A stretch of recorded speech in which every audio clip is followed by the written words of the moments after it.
Morning, মনের কথায় সবাইকে স্বাগত। আশা করি সবাই ভালো আছো।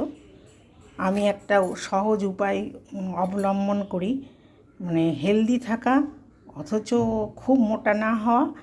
আর একটা পয়েন্ট হচ্ছে, যারা আমার মতো খেতে ভালোবাসে, যাদের ঘন ঘন খিদে পায়। তা দেখো, সকালে আজকে আমি রাজমা বানিয়েছি। আর এখানে খুব সামান্য তেল, 3 ভাগের 1 ভাগ হচ্ছে ডালিয়া আর 2 ভাগ হচ্ছে সবজি, এটা দিয়ে একটা খিচুড়ি। এই যদি আমি সকালে খেয়ে নিই, ভরপুর পেট হয়ে গেল। দুপুরবেলায় সামান্য একটু খেলেই আমার পেটটা ভরে যাবে। এই টিপটা আমি অবলম্বন করে সুফলও পেয়েছি। সেই জন্য আমি তোমাদের সাথে শেয়ার করলাম। রেসিপিতে আমি একদিন দিয়েছিলাম, এটা আমি শেয়ার করলাম। এরকম করে দেখো, খুব ভালো থাকবে সবাই।